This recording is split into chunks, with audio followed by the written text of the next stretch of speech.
بسم اللہ الرحمن الرحیم۔ سنہری فکرے کے معزز ناظرین، السلام علیکم۔ ایک یہودی کو نبی اکرم صلی اللہ علیہ وسلم سے چند دینار قرض واپس لینا تھا۔ ایک دن آپ صلی اللہ علیہ وسلم راستے میں جا رہے تھے کہ وہ یہودی آپ صلی اللہ علیہ وسلم کے پاس آیا اور اس نے کہا، جب تک آپ میرا قرض واپس نہ کریں گے اس وقت تک میں آپ کو یہاں سے نہیں جانے دوں گا۔ نبی اکرم صلی اللہ علیہ وسلم نے فرمایا، اس وقت ادائیگی کے لیے میرے پاس کچھ بھی نہیں ہے۔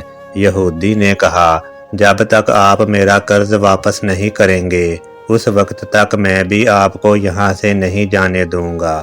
حضور اکرم صلی اللہ علیہ وسلم نے فرمایا، اگر یہ بات ہے تو میں بھی تیرے ساتھ یہیں بیٹھ جاتا ہوں۔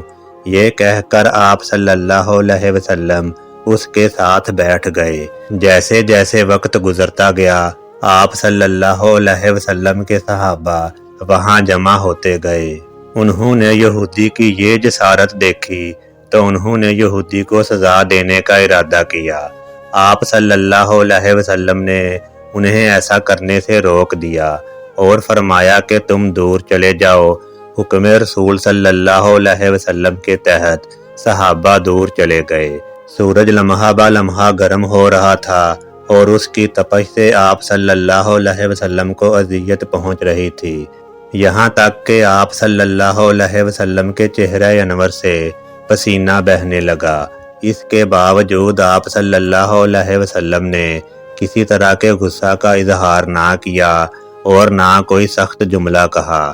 آپ صلی اللہ علیہ وسلم سارا دن وہاں بیٹھے رہے اور ظہر، عصر، مغرب اور عشاء کی نمازیں وہیں پڑھیں، یہاں تک کہ آپ صلی اللہ علیہ وسلم نے رات بھی وہیں بسر کی اور فجر کی نماز بھی وہیں پڑھی۔